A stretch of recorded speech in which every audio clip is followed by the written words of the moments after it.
বইয়ের নাম ব্লুজমস, ক্লাস 6। তো আমরা লেসন 1-এ আছি। লেসন 1-এ যে গল্পটি আমরা পড়েছি তার থার্ড পার্টটা আমাদের আজকে পড়তে হবে। আমরা পার্ট নম্বর 3-তে আছি, পেজ নম্বর 11 বের করো সবাই। এই লেসনের উপর আজকে 5 নম্বর ক্লাস চলছে। আমরা এই গল্পের বাকি অংশটুকু আজকে পড়বো, প্রত্যেকটা লাইনের অর্থ বুঝে নেওয়ার চেষ্টা করব এবং একটা সুন্দর ধারণা মনের মধ্যে আনতে হবে। প্রত্যেকটা সেন্টেন্সকে ভালো করে বুঝে নিতে হবে এবং উচ্চারণের যেখানে অসুবিধা হয় সেই জায়গাগুলো আমি বলে দেব, তোমরা সেগুলোকে রেকটিফাই করবে, উচ্চারণটা ঠিক করে করতে হবে। তো দেখো এখানে আমরা কি পাচ্ছি, আমরা গল্প পড়ি। আ few months after that evening, সেই সন্ধ্যার কয়েক মাস পরে। আফটার পরে, আ ফিউ মান্থস কয়েক মাস পরে, দ্যাট ইভিনিং সেই সন্ধ্যা। তাহলে সেই সন্ধ্যার কয়েক মাস পরে, a few months after that evening, news came that খবর এলো যে, a neighbouring king has declared war. কি আসলো? খবর আসলো, নিউজ আসলো, একজন নেইবারিং কিং, একজন প্রতিবেশী রাজা, হ্যাজ ডিক্লেয়ার্ড ঘোষণা করে দিয়েছে, ওয়ার যুদ্ধ। তাহলে এই সেন্টেন্সটা কি আসলো যে, a few months after that evening news came that a neighbouring king has declared war. ওই সন্ধ্যার কয়েক মাস পরে একটা খবর এলো, প্রতিবেশী রাজা যুদ্ধ ঘোষণা করেছে। Bholenath and his king gathered at the royal court. Bholenath অর্থাৎ সে হচ্ছে সেনাপ্রধান, এবং কিং তারা রয়্যাল কোর্টে, গ্যাদার্ড একসাথে তারা এক জায়গায় বসলো। রয়্যাল কোর্ট রাজার যে রাজসভা থাকে সেখানে। দ্য কিং টোল্ড ভোলেনাথ, ভোলেনাথকে রাজা বললেন। এই যে দ্য কিং টোল্ড ভোলেনাথ, কমা দিয়ে ইনভার্টেড কমার মধ্যে শুরু হচ্ছে, অর্থাৎ ডিরেক্ট স্পিচ, রাজার মুখের কথাটা এখানে আমরা পড়বো এবার। You are the commander in chief of my army, তুমি হলে আমার সেনাবাহিনীর প্রধান সেনাপতি। আই এন্ট্রাস্ট, আমি তোমাকে বিশ্বাস করি। এন্ট্রাস্ট, ট্রাস্ট কথা এই জায়গাটা একটা জিনিস শিখে নাও। যেমন ধরো ট্রাস্ট, ট্রাস্ট এই কথাটার অর্থ হচ্ছে বিশ্বাস। ট্রাস্টের অর্থ হচ্ছে বিশ্বাস। এর সঙ্গে যখনই তুমি এন যুক্ত করে দেবে তখন হয়ে যাবে সেটা হচ্ছে বিশ্বাস করা। বিশ্বাসটা ছিল নাউন, বিশ্বাসটা ছিল নাউন, সেখান থেকে এন যুক্ত করলে ভার্ব হয়ে যায়। এটা একটা পদ্ধতি। যেমন লিস্ট, লিস্ট মানে তালিকা, একটা কাগজে তালিকা তৈরি করা। এবার এইটা নাউন, এটাকে তুমি ভার্ব করে দাও, এনলিস্ট করে দাও। এনলিস্ট তালিকায় স্থান দেওয়া, কাজ করা হয়ে গেল, ভার্ব হয়ে গেল। দেখো ভার্ব তৈরি হয়, এন যুক্ত করে নাউনকে ভার্ব করার একটা পদ্ধতি। তাহলে আই এন্ট্রাস্ট, আমি বিশ্বাস করি, ইউ, আই এন্ট্রাস্ট ইউ, আমি তোমাকে বিশ্বাস করি, with the duty of protecting my state, আমার দেশকে, আমার রাজ্যকে তুমি প্রোটেক্ট করবে, অর্থাৎ রক্ষা করবে। তোমার ডিউটি, তোমার দায়িত্ব তুমি পালন করবে, তুমি দায়িত্বের সাথে আমার দেশকে তুমি বাঁচাবে, এটা আমি বিশ্বাস করি। রাজা বিশ্বাস করে সেনাপতিকে বলছেন এই কথা। এবার সেনাপতি কি করছেন দেখি। Bholenath came back home, Bholenath বাড়ি চলে আসলো। ইন আটার ডেসপায়ার, সে ভীষণ মানসিক ভাবে ক্ষত বিক্ষত হয়ে, ডেসপায়ার, দেখো ডেসপায়ারকে কি বলেছে দেখে নি একবার। ডেসপায়ারকে বলা হয়েছে এখানে, দেখা যাক।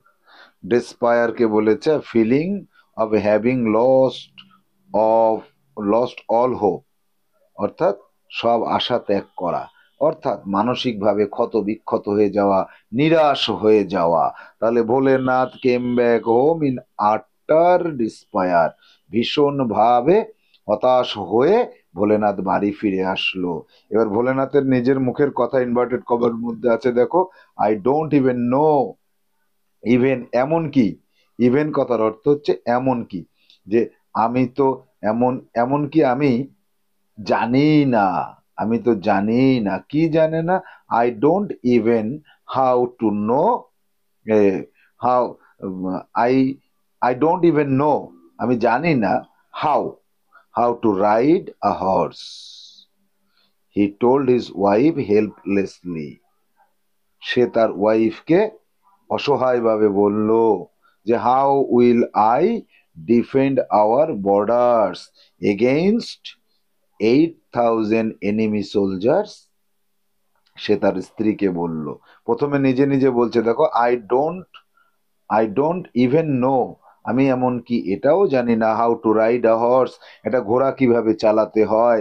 হি টোল্ড হিজ ওয়াইফ হেল্পলেসলি, সে অসহায়ভাবে তার স্ত্রীকে বলল যে how will I defend our borders, আমি আমার বর্ডারে যখন শত্রুপক্ষের আক্রমণ হবে সেটাকে আমি ঠেকাবো কি করে, ডিফেন্ড করব কিভাবে, আক্রমণ ঠেকানোকে ডিফেন্ড বলা হয়, তাহলে আমি ডিফেন্ড করব কিভাবে, আমি আক্রমণ ঠেকাবো কিভাবে, এগেইনস্ট, বিরুদ্ধে, 8,000 এনিমি সোলজার, 8,000 যে এনিমি সোলজার, শত্রুপক্ষের যে সৈন্য, সেই 8,000 সৈন্যকে আমি ঠেকাবো কি করে, তাদেরকে প্রতিরোধ করব কিভাবে, আমি আমার বর্ডারকে বাঁচাবো কিভাবে, আমি আমার দেশের সীমানাকে রক্ষা করব কিভাবে। ডোন্ট ওরি, চিন্তা করো না, হিজ ওয়াইফ সেইড, তার স্ত্রী বলল যে চিন্তা করো না, চিন্তা করো না, এটাও স্ত্রী বলেছে, এটাও স্ত্রী বলেছে, যে I will tie you to the horse, আমি তোমাকে হর্সের সাথে বেঁধে দেব। স্ত্রী অনেক বড় একটা সমাধান দিয়ে দিল যে আমি, তুমি ঘোড়া চালাতে পারো না, ঘোড়ার সাথে বেঁধে দেব, কত বড় সমস্যার সমাধান হয়ে গেল। এখন বিষয় হচ্ছে যে তার স্ত্রী যেটুকু বুঝেছে সেটুকু সে বলেছে, ঘোড়া চালাতে পারে না, তাহলে বেঁধে দেবো, দেখা যাক ঘোড়ার সাথে বেঁধে দিলে কি অবস্থা হয়। ইন দ্য মর্নিং, সকালবেলায়, the king sent Bholenath a magnificent stallion, stallion পাঠালো, স্ট্যালন হচ্ছে মানে পুরুষ ঘোড়া, তাহলে একটা ম্যাগনিফিসেন্ট হর্স, স্ট্যালন কথার অর্থ হচ্ছে হর্স, তাহলে একটা পুরুষ ঘোড়া পাঠালো, কি, ম্যাগনিফিসেন্ট, বিশাল বড় বা শক্তিশালী বা রাজকীয়, সেনাপতির ঘোড়া হবে, যাই তাই ঘোড়া না, একটা বড় ঘোড়া পাঠিয়ে দিলেন। The king sent Bholenath a magnificent stallion, উচ্চারণটা ঠিক করবে, ম্যাগনিফিসিয়েন্ট বলবে না, ম্যাগনিফিসেন্ট, ম্যাগনিফিসেন্ট স্ট্যালন পাঠালো। Bholenath got up gloomily on the horse, ঘোড়ার উপরে, গট আপ মানে চড়ে বসলো, গ্লুমলি মুখটা গম্ভীর করে, কালো করে, মন খারাপ করে, অন দ্য হর্স ঘোড়ার উপরে, তাহলে ভোলেনাথ ঘোড়ায় চড়লো মনটাকে একটু খারাপ করে। and his wife securely tied him to it with a rope, এবং তার ওয়াইফ কি করলো, সিকিউরলি, সুন্দরভাবে, অর্থাৎ সচেতন ভাবে, অর্থাৎ মানে যত্ন করে, অর্থাৎ যেন কোনো রকম কোনো ঘাটতি না থাকে, অর্থাৎ জিনিসটা যেন যত্নের সাথে সেই কাজটা করতে পারে, সিকিউরলি, সিকিউরলি সে কি করলো, টাইড হিম, বেঁধে দিল, টু ইট, ইট মানে এখানে ঘোড়া, ইট মানে হর্স, হর্সের সাথে তাকে বেঁধে দিল, কেমন ভাবে, উইথ আ রোপ, একটা দড়ি দিয়ে।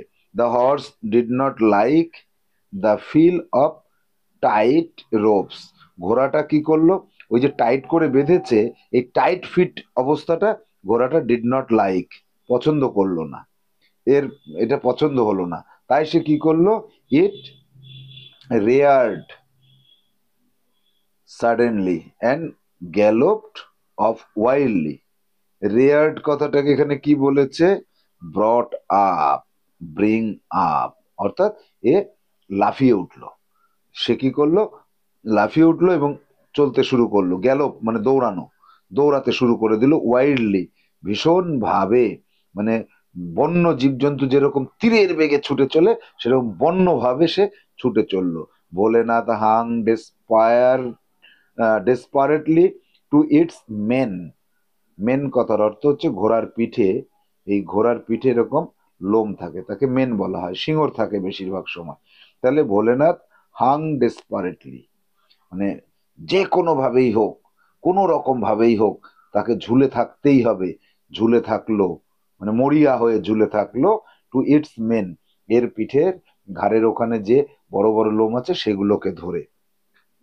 Releasing that the horse was headed straight for the enemy camp.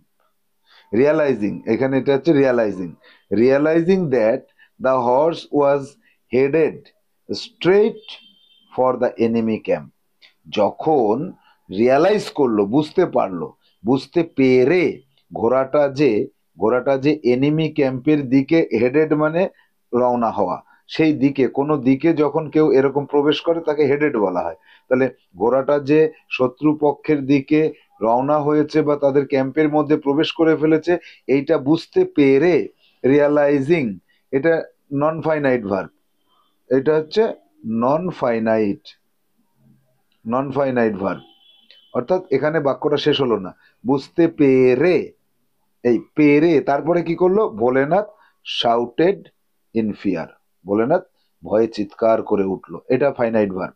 Shouted, চিৎকার করে উঠেছিল, ভয়ে, ইন ফিয়ার, ভয়ে, ভোলেনাথ ভয়ে চিৎকার করে উঠেছিল।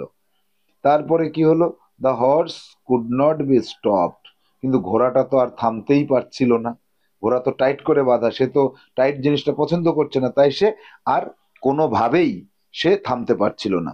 Bholenath noticed a large tree with its branches hanging over the road.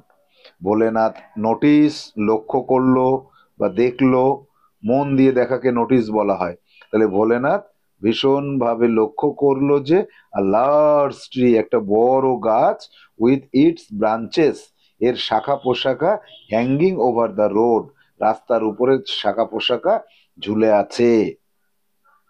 As the horse galloped under the tree, যেই ঘোড়াটা গাছটার তলা দিয়ে গ্যালোপ করলো, অর্থাৎ দৌড়ালো, তখনই কি করলো, Bholenath wrist up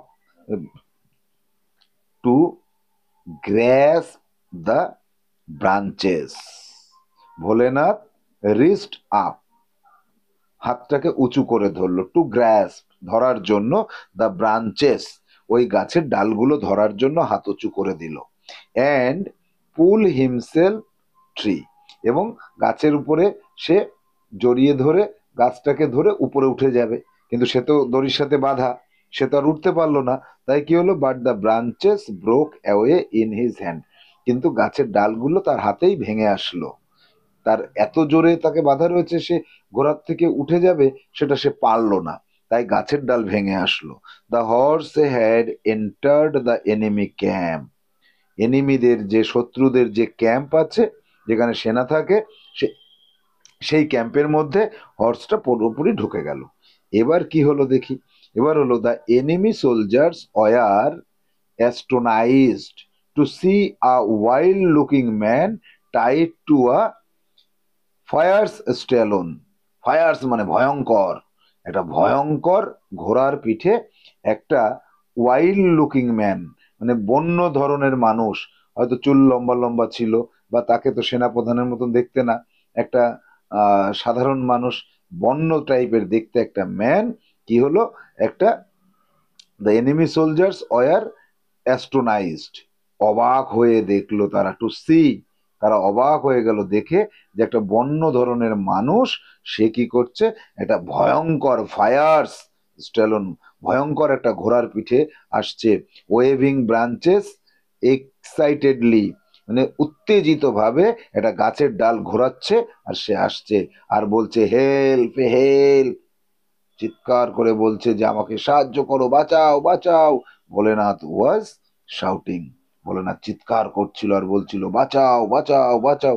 the enemy soldiers did not hear him, ওই যে এনিমি সোলজার্স যারা ছিল, যে শত্রুপক্ষের সেনা ছিল, ডিড নট হিয়ার, শুনতে পায়নি তাকে, তার যে হেল্প হেল্প কথাটা শুনতে পারেনি। দে ওয়ার গ্রেটলি স্কেয়ার্ড, তারা ভীষণভাবে ভয় পেয়ে গিয়েছিল। গ্রেটলি স্কেয়ার্ড, স্কেয়ার্ড ভয় পেয়ে গেছিল, গ্রেটলি ভীষণ ভাবে। তাহলে তারা ভীষণ ভাবে ভয় পেয়ে গেছিল, তারা তো শুনতে পাচ্ছে না হেল্প, তারা ভাবছে যে চিৎকার করছে আমাদের মনে হয় মেরে ফেলবে। তখন তারা কি হলো, this must be some great warrior come single handed to defeat us. এই কথাটা তারা ভাবলো যে দিস মাস্ট বি, এটা অবশ্যই, সাম গ্রেট ওয়ারিয়র। ওয়ারিয়র কথার অর্থ কি? ওয়ারিয়র কথার অর্থ হচ্ছে বিখ্যাত যোদ্ধা, ভয়ঙ্কর যোদ্ধা, পটু যোদ্ধা, সুদক্ষ যোদ্ধা। একজন সুদক্ষ যোদ্ধা এসেছে, সেনা এসেছে, কাম সিঙ্গেল হ্যান্ডেডলি, একা একাই চলে এসেছে, টু ডিফিট আস, আমাদেরকে পরাজিত করতে। ডিফিট কথার অর্থ হচ্ছে পরাজিত করা, আমাদেরকে পরাজিত করতে। ডিফিট উচ্চারণটা করবে ডিফিট, আমাদেরকে পরাজিত করার জন্য চলে এসেছে। The soldiers were overcome with fear, ওই সোলজাররা ভয় পেয়ে গিয়েছিল। And instantly ran away without putting up a fight, কোনো যুদ্ধ না করে, putting up a fight, putting up a fight যুদ্ধ করা, উইদাউট কোনো রকম কোনো যুদ্ধ না করে, র্যান অ্যাওয়ে তারা পালিয়ে গিয়েছিল। তাহলে বলছে and instantly ran away without putting up a fight, কোনো যুদ্ধ না করে, লড়াই না করে তারা পালিয়ে গিয়েছিল। সুন the news of Bholenath great victory spread, তাড়াতাড়ি, এখানে স্প্রেড কিন্তু V2, বানান একই থাকে, উচ্চারণ একই হয়, স্প্রেড স্প্রেড স্প্রেড। তাহলে খুব তাড়াতাড়ি, সুন তাড়াতাড়ি, the news of Bholenath great victory, ভোলেনাথের এই যে বিরাট জয়, এটা চারিদিকে ছড়িয়ে পড়েছিল। এভরি ওয়ান ওয়াজ অ্যামেজড, প্রত্যেকেই অবাক হয়ে গিয়েছিল, দ্যাট, এটা ভেবে যে, he had defeated his state, he had defended, he had defended his state all by himself against 8,000 enemy soldiers, সবাই বিশ্বাস করে নিয়েছিল, অবাক হয়ে গিয়েছিল, 8,000 সেনার বিরুদ্ধে সে একাই লড়ে তার স্টেটকে ডিফেন্ড করেছে, বাঁচিয়েছে, হিমসেলফ, বাই হিমসেলফ, একা একাই, এগেইনস্ট 8,000 enemy soldiers, 8,000 বিরোধী সেনা বা শত্রু সেনার বিরুদ্ধে সে একাই লড়েছে। The king awarded him in a public ceremony, awarded তাকে পুরস্কৃত করলেন, পাবলিক সেরিমনি জনগণের সামনে, যখন কোনো মহৎ কাজ কেউ করে জনগণের সামনে তাকে পুরস্কৃত করা হয়। Bholenath became a legend, Bholenath একজন অমর ব্যক্তি হয়ে গেলেন, গল্পের নায়ক হয়ে গেলেন, যে এইরকম 8,000 লোকের সেনার সাথে একা একা যুদ্ধ করে দেশ বাঁচানো, এ তো লিজেন্ড ছাড়া হয় না, এইরকম বিখ্যাত ব্যক্তি আর পাওয়া যায় না। It it all had started with a drip drip, এই সব কিছুই কিন্তু শুরু হয়েছিল ড্রিপ ড্রিপ থেকে। কেন এই ড্রিপ ড্রিপের থেকে কি হলো? এই ড্রিপ ড্রিপ থেকে বাঘ ভয় পেল, বাঘ ভোলেনাথের কথা মতন তার কান ধরে টানলেও কিছু বলল না, মানুষজন দেখলো বাঘ ধরেছে, রাজার বাড়ি নিয়ে গেল, কিং তাকে সেনা প্রধান করে দিল। আর কিং সেনা প্রধান করার পরে সে ঘোড়ায় চড়তে পারে না বলে তাকে বেঁধে দেওয়া হলো, আর বাঁধার পরে সে ভয় পেয়ে গেল, আর এনিমি সোলজাররা ভয় পেয়ে পালিয়ে গেল, আর সে হয়ে গেল তখন লিজেন্ড। বিষয়টা বোঝা গেল? HWটা দিচ্ছি, মন দিয়ে শুনে নাও। এই যে পাঠটুকু আমি পড়লাম, এই পাঠটুকু 5 বার চিৎকার করে করে, চিৎকার করে জোরে জোরে পড়ে নেবে। পড়ার পরে তারপর আমাকে ক্লাসে আবার পড়ে শোনাতে হবে। আজকের মতো ক্লাস এখানে শেষ করছি। আগামী ক্লাসে আমরা এই যে পাঠটা পড়লাম, এই পাঠের উপরে যত ওয়ার্ড মিনিং আছে ওয়ার্ড মিনিং গুলো করবো। তাহলে আজকের মতো টাটা।